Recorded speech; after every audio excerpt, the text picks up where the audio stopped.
Самая простая точка отсчета здесь – это то, что ничего плохого не случилось, да, в сфере ядерной безопасности. А значит, то, что мы делаем, мы это вот в глобальном измерении, мы своими скромными усилиями эксперты, гораздо более интенсивно, наверное, реальной политики, мы как можем советуем, политические деятели. Значит, оказывается, что все меры, как бы они ни выглядели, иногда не очень упорядочены, иногда более упорядочены, они работают. Они работают. Хотя были, как многие из нас помнят, достаточно пессимистичные прогнозы. Писалось о том, и очень серьезными авторами, о том, что можно собрать ядерную бомбу в гараже, о том, что можно поставить на колени там целую страну. И ядерный терроризм, как угроза, витал над планетой. Ну и продолжает вот эта тень ядерного терроризма, она фактически как бы падает на все вот эти мероприятия, которые проводятся. Потому что все они проводятся на самом деле с главной целью, чтобы вот этого ужаса или того, что называется на простом английском языке nightmare, чтобы этого не случилось. И, как мы с вами видим, в общем, достаточно как-то успешно это удается избегать. Ну, были приняты, конечно, беспрецедентные меры. Хотя хочу вам напомнить, что вот мы живем немножко сегодняшним днем. Потому что если вообще говорить угроза терроризма, вот я сейчас вспомню документ Россия-НАТО, всего лишь основополагающий акт, всего лишь 1997 года. Вот там терроризм, как угроза мировой безопасности, стоит на самом последнем месте, по-моему, 13 или 14 место. Тогда думали совершенно о других вещах.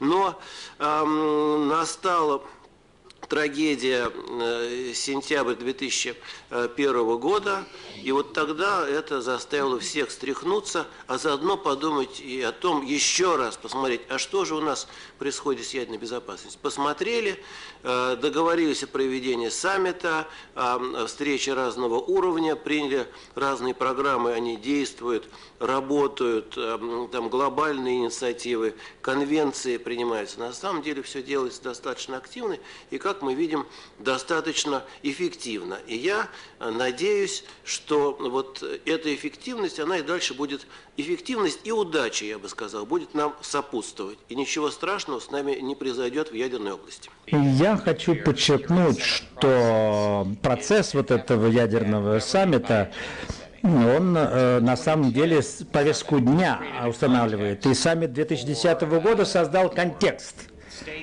в котором государства могли бы принимать то, что называлось как домашние дары, то есть национальные меры. И мы смотрим, как эти обязательства будут выполнены. И в 2012 году контекст уже для более сложных мер, для того, чтобы большее число лидеров стран в добровольные меры по укреплению ядерной безопасности вовлечь. И также я вижу, что когда мы смотрим на изменения, мы видим важную преемственность в этом процессе ядерных саммитов. На 96-й год ядерная опасность, физическая безопасность, простите, в Москве. И сейчас мы более уже чувствительны, более лучше понимаем ядерной безопасности, но в 96-м году, так сказать, процесс был запущен. Действительно, ничего такого ужасного, к счастью, не произошло для международного мира и безопасности в целом. Но мне кажется, что самая серьезная проблема, с которой сталкиваются сейчас практически все страны, все участники международных отношений, это действительно проблема терроризма, ядерного терроризма, и она исходит из того, что действительно после 2001 года, после 11 сентября, вот эта террористическая угроза стала не только реальной, она стала ощутимой во многих очень странах.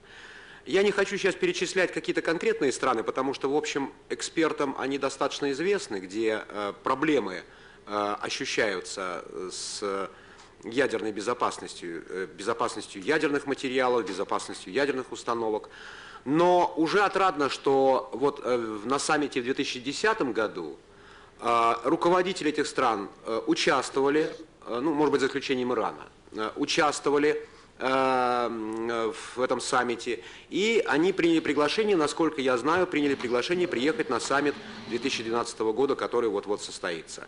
Вот эта проблема терроризма, ядерного терроризма, защиты физической ядерных материалов и, соответственно, принятие каких-то новых документов, которые бы кодифицировали поведение государств в сфере ядерной безопасности, которые бы закрепляли, вот как правильно сказал наш американский коллега сейчас, какие-то добровольные обязательства, которые на себя берут страны в этой сфере.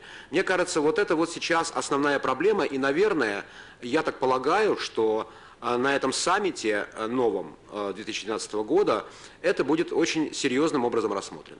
Я ожидаю, что будут какие-то новые договоренности, государства возьмут, наверное, на себя какие-то новые обязательства, и, возможно, в заключительном документе это все будет отражено.